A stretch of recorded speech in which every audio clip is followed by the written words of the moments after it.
Ah bah voilà, ça arrive un petit peu, mais enfin voilà, présenter quelque chose sur la mémoire en 15 minutes, c'est compliqué, parce que c'est compliqué la mémoire, ça marche. Il y a différentes formes de mémoire, donc on va en voir une ce matin, on en reparlera un petit peu cet après-midi pour ceux qui seront là une deuxième partie. Et on va déjà démarrer un peu pour savoir comment ça fonctionne de base. Donc déjà, qu'est-ce que c'est? C'est la capacité qui nous permet, d'acquérir une information, mais ça c'est le premier élément, c'est le minimum. La deuxième, de la conserver intacte, de la ranger quelque part dans son cerveau au bon endroit, et de la restituer à la demande, c'est surtout de savoir où on l'a rangée dans son cerveau et pouvoir la restituer au moment où on en a besoin.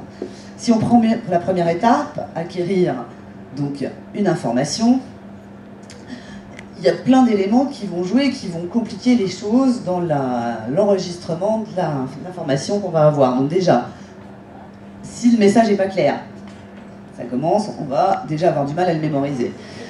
Il est difficile à percevoir. Donc, en dehors de la clarté, on n'entend pas bien, il y a des bruits de fond, il y a plein d'éléments qui vont perturber l'acquisition. L'émetteur est insuffisant, la personne qui parle s'exprime mal, ou pas assez fort, ou trop vite. Tout ça, c'est des éléments qui vont nous compliquer dans la mémorisation. Celui qui reçoit une mauvaise vue, si c'est une information visuelle, un peu sourd, voilà.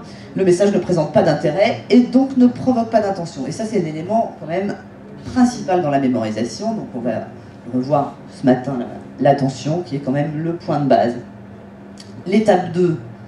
Donc là, il faut ranger dans son cerveau au bon endroit l'information qu'on vient de recevoir.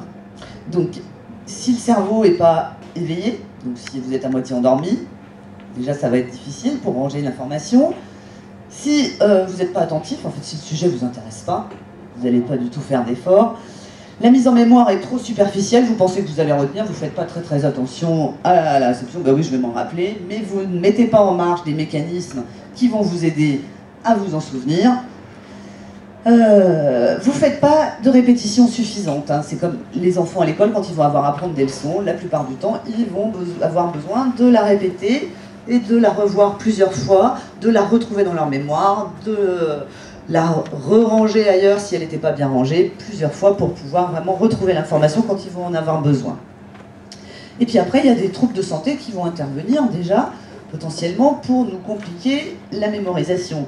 Au niveau physique, si vous avez mal à la tête, si vous avez mal quelque part, si votre cerveau est occupé à autre chose, vous allez mal ranger cette information. Et puis le moral qui joue énormément sur la mémorisation. Les gens déprimés enregistrent nettement moins bien l'information que des gens qui sont en forme. Ou si vous avez des soucis, donc le cerveau est occupé par autre chose, difficulté à ranger l'information. Troisième étape, il va falloir aller la rechercher quand vous avez des besoins, parce que vous avez peut-être très bien mémorisé au départ, bien rangé dans votre cerveau la bonne information, et au moment de la retrouver, vous ne retrouvez plus le chemin dans votre tête, ou eh bien, dans quel casier vous avez rangé cette information.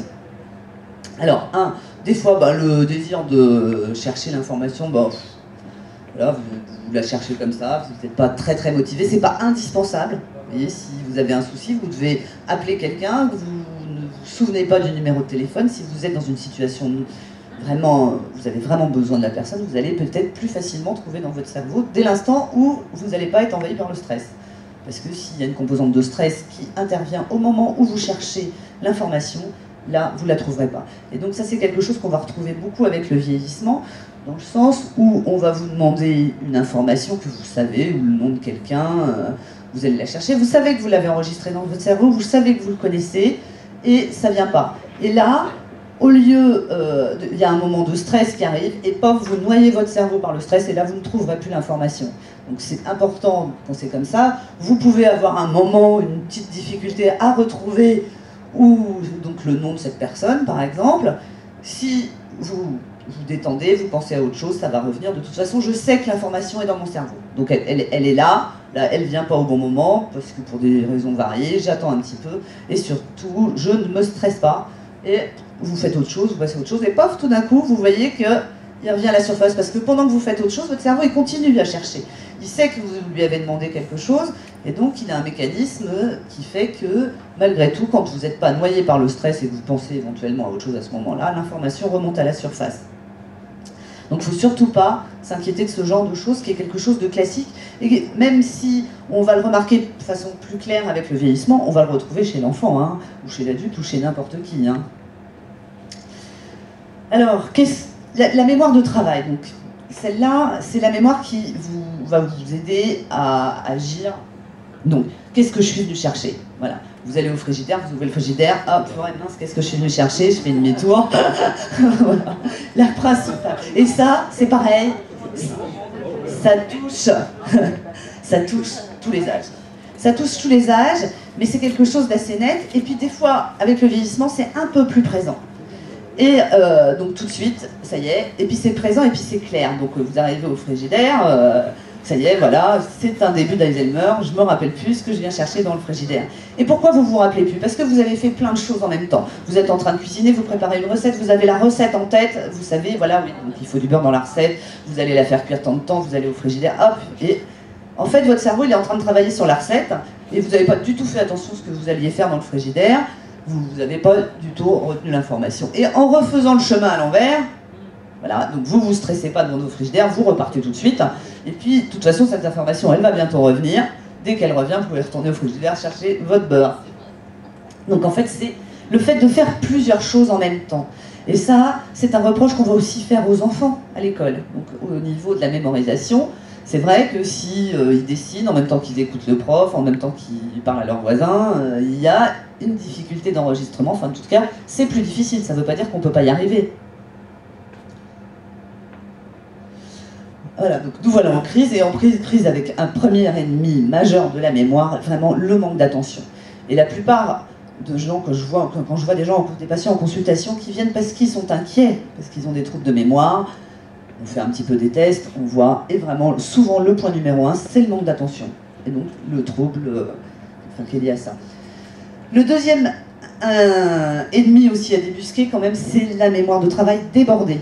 Donc, quand on fait vraiment plein de choses, et plus on fait de choses en même temps, plus on a des difficultés à tout retenir, plus on va mélanger les choses. Alors, de quoi s'agit-il? Donc, qu'est-ce qu'il faut faire quand on va mettre en mouvement sa mémoire de travail? On va se préparer à l'action à entreprendre. Donc déjà, on se met dans la situation. Et la capacité à garder en mémoire, à mettre en attente une tâche principale tout en effectuant des sous-tâches. Si on reprend donc notre recette de cuisine, effectivement vous êtes en train de réfléchir à comment vous allez la préparer, il manque du beurre. Donc là, vous vous posez sur cette tâche-là, il manque du beurre. Donc vous lâchez un petit peu votre recette, le beurre, frigidaire, vous allez au frigidaire, vous prenez votre beurre, là vous n'avez pas oublié ce que vous allez chercher. Parce que vous vous êtes détaché du problème de base, vous avez évité de déborder votre mémoire. Ok. Alors, il y a plusieurs types d'attention aussi.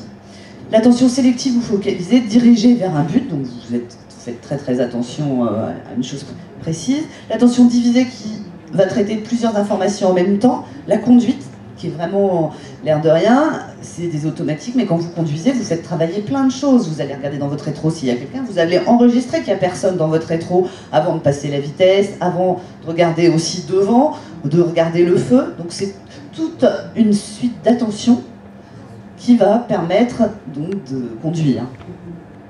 Donc pourquoi, quand on a vraiment une avance dans la démence ou dans des gros troubles de mémoire, il y a un moment où la conduite devient un problème? Parce que là, il y a plein de choses qui interviennent, entre autres l'attention, et puis après les difficultés aussi du cerveau à faire plusieurs choses en même temps. L'attention contrôlée, donc ça c'est ce qui va être volontaire. Vous faites attention quand on va vous donner un numéro de téléphone. Vous allez vraiment faire attention, essayer de le retenir. Alors avec des mécanismes suivants. La mémoire des nombres, c'est aussi quelque chose d'un peu particulier qui va être adapté à chacun. Le numéro de téléphone, il y a des gens qui vont retenir les chiffres par rapport à des départements, par rapport à des couleurs.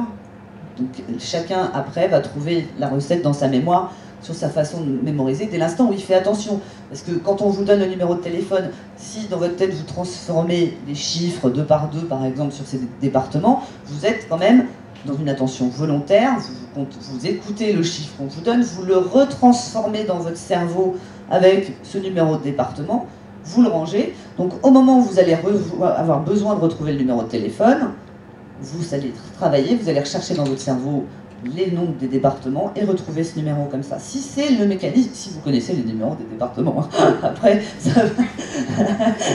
non mais des fois, ça voilà, si vous avez été postier, après ça peut être... Il y a des gens qui repèrent, qui travaillent avec les couleurs, et les chiffres pour eux sont des couleurs. C'est très très spécial comme mémorisation, mais c'est une des mémorisations les plus importantes. Les gens qui mémorisent comme ça ont une palette de couleurs dans leur tête énorme, et c'est assez rare, mais chaque chiffre va correspondre à une couleur.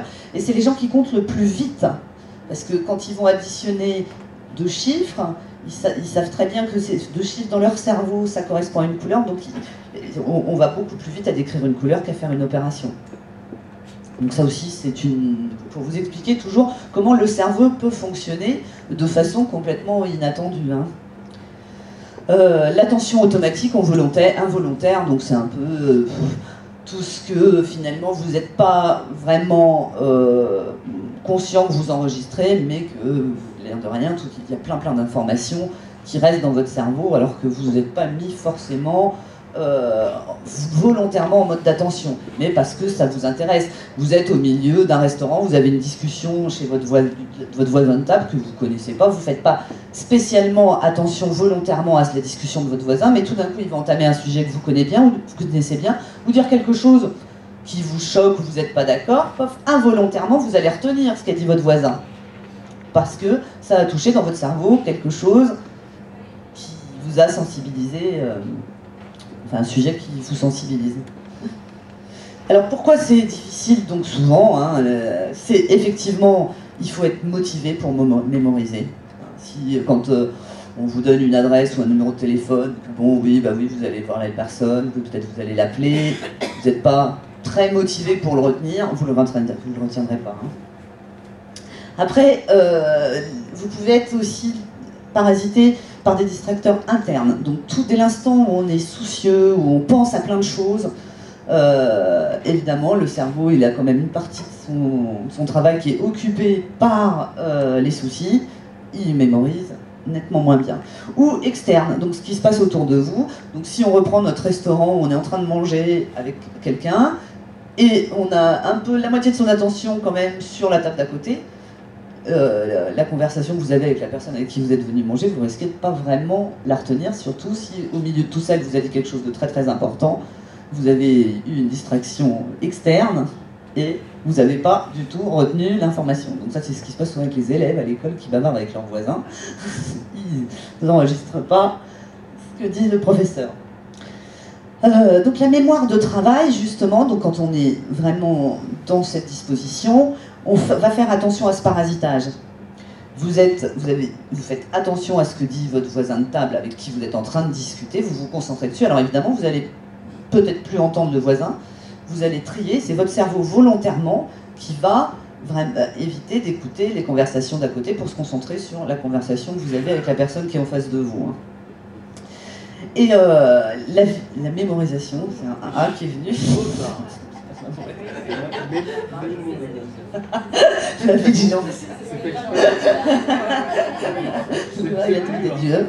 Ah oui, c'est juste en dessous. La vigilance. Donc vraiment, voilà. Ce qui est important, après on passe après sur la mémoire. Ah non, comment y remédier encore hein. Voilà, évitez les distractions autour de vous. Ça c'est... Voilà. Soyez conscient quand même, à chaque fois que vous voulez vraiment retenir quelque chose, vous focalisez sur le but de votre action. Si on revient sur notre numéro de téléphone, vous faites attention, vous volontairement vous pensez à ça. Et ça, je parle des numéros de téléphone parce que c'est quelque chose qui est en train d'énormément évoluer avec les portables et tout. Les gens ne se rappellent plus, ne connaissent pas, même pas leur propre numéro.